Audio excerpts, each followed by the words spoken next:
Well, my title this morning is The Chameleon Call. Chameleons are best known for what? Right. The ability to kind of shift or change their color in order to blend in with their surroundings, to kind of adapt to what's around them. And, no metaphor is perfect, and they all break down eventually. But I'm referring to today's passage as the chameleon calling, referring to Paul's desire and ability to adapt to his surroundings in the way he lives among those he is called to serve for the sake of winning them for the gospel. So let's read it together with that in mind. If you are able and don't mind, would you stand with me for the reading of the word? Our text this morning is 1 Corinthians chapter 9, and we're going to be doing verses 19 to 23. 1 Corinthians 9, 19 to 23. Though I am free and belong to no one, I have made myself a slave to everyone, to win as many as possible. To the Jews I became like a Jew to win the Jews. To those under the law I became like one under the law, though I myself am not under the law, so as to win those under the law. To those not having the law I became like one not having the law, though I am not free from God's law, but am under Christ's law, so as to win those not having the law. To the weak I became weak to win the weak. I have become all things to all people, so that by all possible means I might save some. I do all this for the sake of the gospel, that I may share in its blessings. This is the word of the Lord, and if you believe it, say thanks be to God. Amen. You may be seated.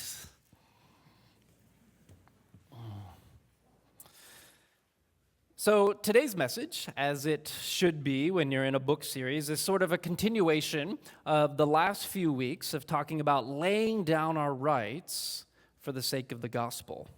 Here in chapter 9, Paul's been giving examples from his own life of what he talked about in chapter 8, namely laying down our rights. What we're free to do, what we can do, what we maybe have a right even to do or pursue, but laying it down for the sake of others and for the gospel. See, Paul thinks about the gospel in everything he does and in every decision he makes in life. And the question for today is, can we say the same? Paul takes his responsibility to the gospel so seriously that he considers it in every decision he makes in life, in every place he goes. And his motto is that, verse 19, though I am free and belong to no one, I have made myself a slave to everyone to win as many as possible. And when Paul uses the word slave here, it's the word doulos. In the feminine, it's doula, so you might know what a doula is in today's terms, but it's not the modern connotation of slavery. Basically what it means, and often the way it's translated, is a servant. So whereas, last week was about Paul laying down his financial rights for the sake of the gospel and others, this week is more about laying down our rights in general, our cultural rights or religious or personal rights, what I'm calling the chameleon call to lay down our rights. Paul did not just lay down his financial rights, although that's one example he used, but here he expands it into a full-blown lifestyle, a calling to Christ in the gospel, saying in verses 20 through 22 that to the Jews I became like a Jew, to non-Jews I became like a non-Jew, to those weak due to in conscience, due to their worldview kind of differences, he says, well, I'll work with them, I'll meet them where they're at. And he says, I do this all to win and save people for the gospel. Of course, today, most of our interactions are not necessarily with Jews or those not under Jewish law or those who are under Jewish law, but the principles here apply greatly and should change the way we live, which is what Paul's argument is all about. He's not advocating for changing the message everywhere he goes. He's talking solely about his behavior, a lifestyle, his actions among unbelievers. And so to apply this text to how we live, I'm going to talk this morning about three statements. I'm going to give you three stories, and then we're going to close with kind of three servant behaviors that we can incorporate into our lives to help us hopefully feel the passion in this text and apply that passion to changing how we live in our daily lives. So let's begin with three statements that sort of stand out here and challenge our lifestyle and our personal freedom. I want you to listen to the passion and intensity here of some of Paul's language over these couple chapters and ask if you have the same approach to life. Paul says, "Never again," chapter 8, verse 13, "will he eat meat if it causes harm to the gospel." Remember that message.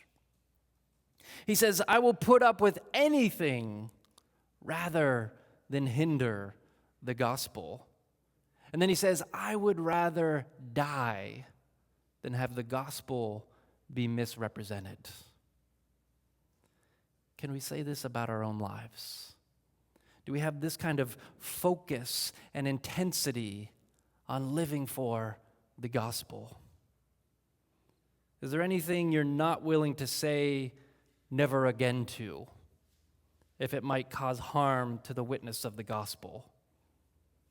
Is it drinking? Is it a comfortable lifestyle? Buying things simply because you can afford them, but not because you need them?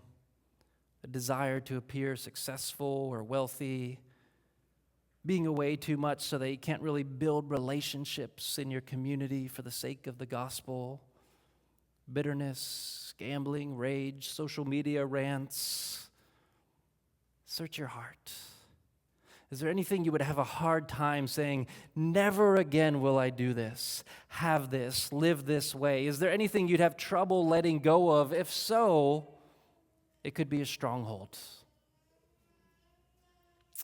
Second, will you put up with anything rather than hinder the gospel? Or will you still gossip about that person you don't like because it's fun? Will you still seek out revenge on that person who wronged you because it feels good? Will you put up with that person thinking they're right even though you know they're wrong? Or will you make sure you get in the last word about why you're right and why they're wrong, and therefore lose favor with them and being a light to the gospel? Will you stop fellowshipping with the body of Christ, which, friends, is a major hindrance to the gospel? Because how can people take our faith seriously when they say, "Where do you go to church? Where do you practice your faith?" And you say, "Well, I don't really." Because we're not willing to put up with the inconvenience, the things you don't like, an imperfect community, the inconvenient times that might interfere with your other activities, the mess of relationships, putting up with that really annoying preacher.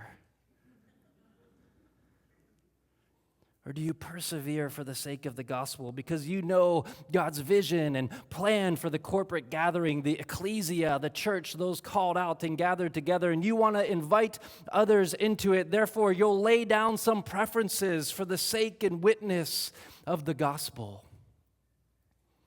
Paul says, "I'll put up with anything rather than hurt the witness of the gospel in the church."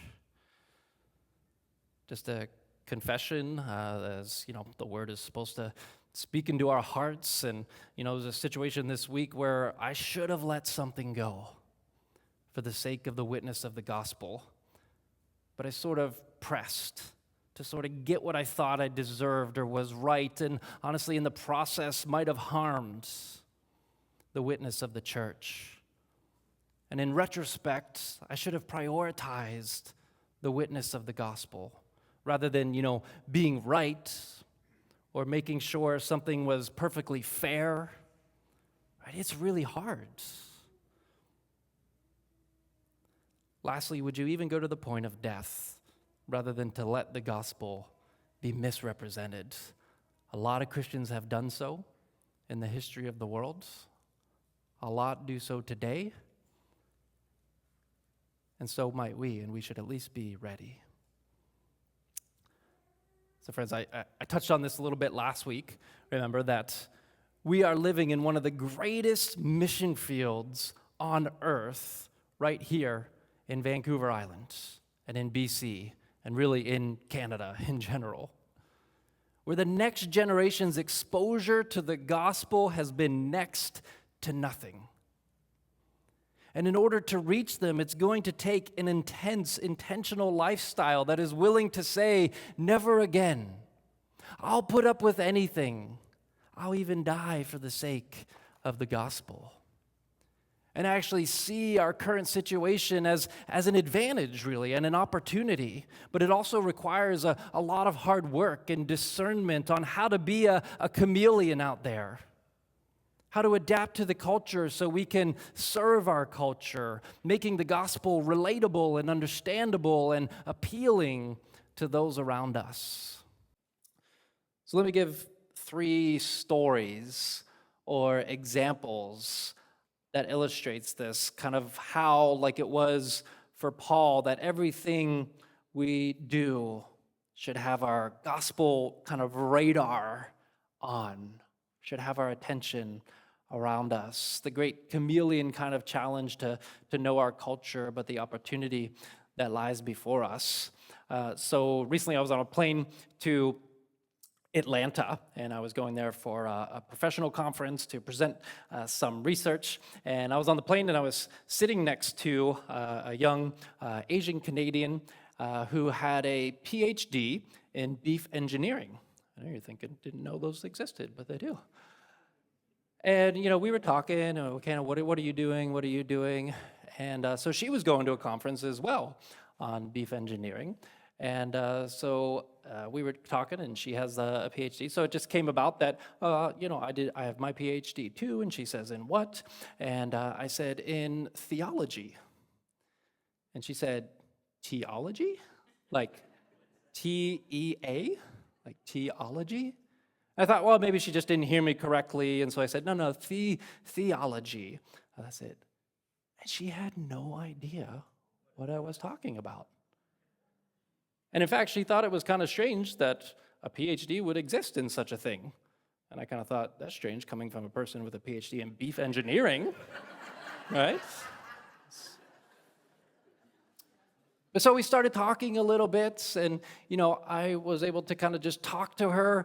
And because I was on, conference, kind of what's the chameleon approach here? Well, I was going to connect with her intellectually. And so I talked about some of the research I was going to present about, how the gospel empowers women and the equality between men and women, those sorts of things. And I told her about, my book, and she looked it up right there on the phone. And she's basically like, I didn't know this whole world existed of things. And so I was trying to connect with her on that level. That's not the first time somebody has told me they didn't know what theology was. It happened to me again recently with a car mechanic. We were just kind of talking, and what's your background, what's your education? I studied theology. No idea what I was talking about. And of course, my approach in that situation is going to be different, right? I'm not going to talk about my education or research or something like that. You're going to connect on a different level. But that's kind of the reality of the situation we're dealing with, even among those who have, this girl went to a prestigious Canadian university, was a research fellow at the university. Another example, I had a fellow pastor friend And he had his, neighbor over, was kind of just being missional, had his new neighbor over to talk and just kind of get to know them a little bit. And on their back porch, they can actually see the church that my pastor friend worships at. And, there's a big cross on top of the church. You can kind of see it over in the hill. And so just in casual conversation, he kind of said, hey, that's my church over there that you can kind of see. That's where we worship. And the guy said, oh, that one with the big plus sign on top. But, wasn't joking, dead serious. And he said, I always wondered what that building was. That's in the lower mainland. That's not far. Just a couple weeks ago, I was in Quality Foods, and I was picking up the communion bread on a Friday afternoon, as I often do a Sunday before communion. And, I wanted unsliced bread, because sliced bread's not going to do for communion. And I'm in the bakery department, and as is often the case, they're all out of unsliced bread. And so there's a young girl, probably in her early 20s, working in the bakery. And I said, do you have any unsliced bread in the back? I really need unsliced bread. And she's checking. She's like, I really don't. And she could kind of get the feeling that, I really wasn't into the sliced bread. It just wasn't going to work for me. So finally, she's kind of like, well, why do you need unsliced bread so bad? I said, oh, it's for communion at the church. And I could tell, she was just like, I don't know what you're talking about. I was like, in churches, sometimes they have, bread up front, and the people take bread. No clue. No idea. Probably had never even heard of the idea of communion and bread in church and what it represents. That's right here in Oceanside area. This is the world people are growing up in. And I don't say that to discourage us. I certainly don't say it to make us angry, what's wrong with this world? No, I say it with excitement and opportunity to make ourselves servants to everyone so that we might win as many as possible to the life-changing grace and forgiveness of Jesus, because our opportunity around us is great. But it's not going to look like or take the same approach as it did 10, 20, 30 years ago. Like chameleons, we must adapt and change to our surroundings the way Paul was willing to do. So what are some ways we can regularly, even daily, become all things to all people and do Paul's motto here, all things for the sake of the gospel? Let me close by briefly giving 3 servant behaviors. Number 1, we could spend our whole lives practicing this, is exercise the fruit of the Spirit. If you're not aware, Galatians 5:22 and 23 says the fruit of the Spirit is love, joy, peace, patience, goodness, kindness, faithfulness, gentleness, and self-control. Pray for this every day. Why? Because people are watching you. They have no idea what a Christian is or should look like. So they're going to watch your every move to find out what it is. For so many people, I'm aware, because they've told me, that I am the only Christian they know, or at least that they know of. Some people might be keeping it a secret from them.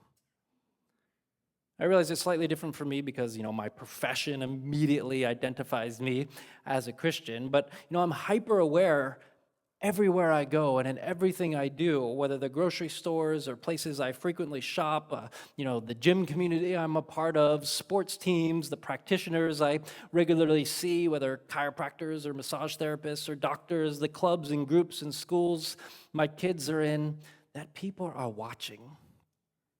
And there are so many opportunities to be a servant to everyone in order to win some.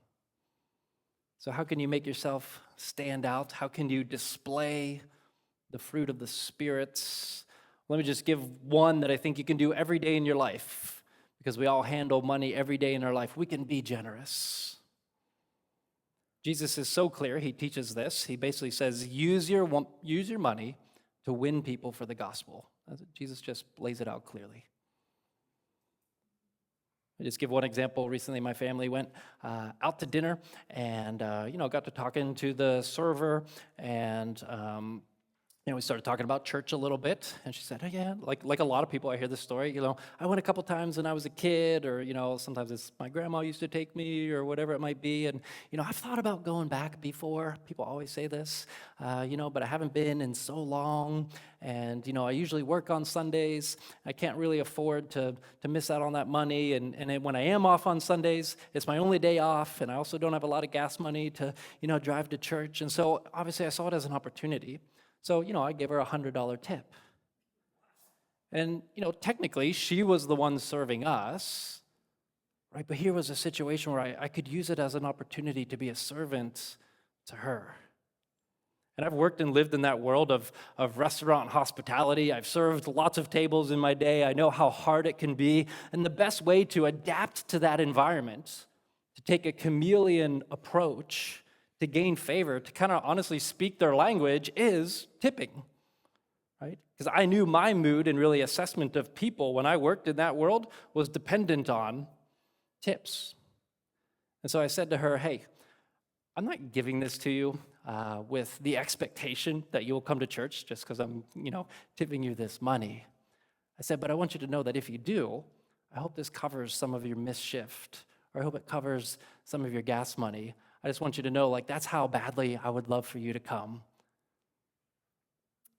One of the places I shop at frequently, they all know who I am and what I do, and I know most of them by name. And every once in a while, when I go through the checkout, I just give them a couple $100, and I say, "Hey, buy lunch for everybody. Whatever it takes to win some." And then the last thing is inclusion.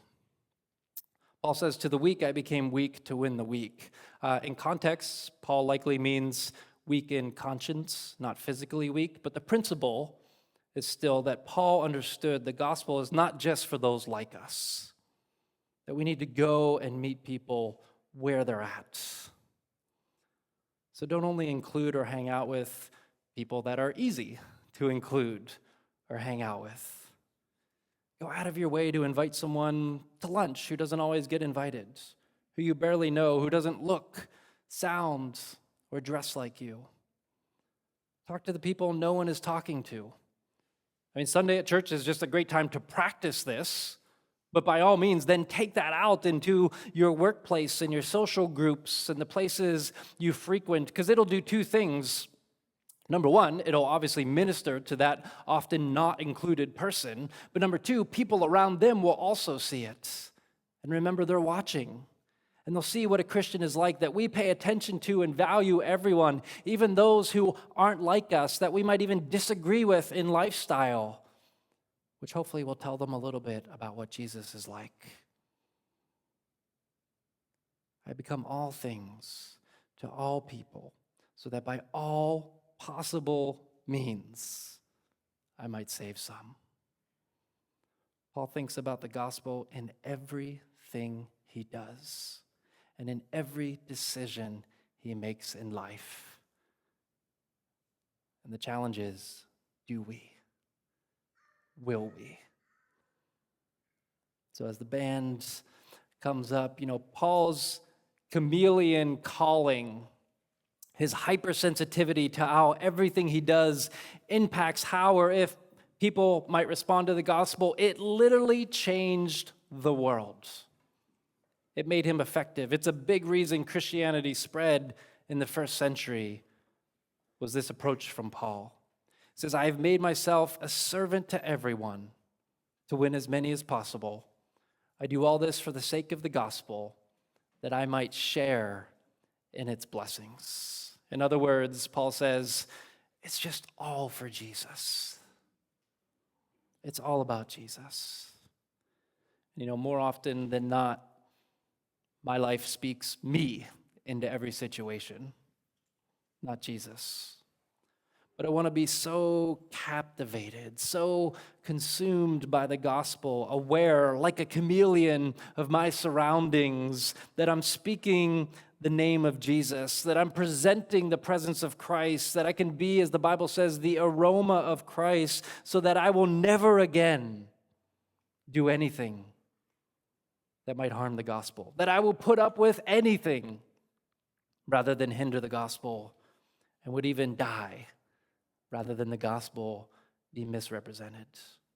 So let's stand and resolve to speak not to ourselves, not to assert our own personal rights, but to speak to Jesus, to assert his grace, mercy, and forgiveness and healing power in people's lives. And then I'll come back and I'll close us with a benediction.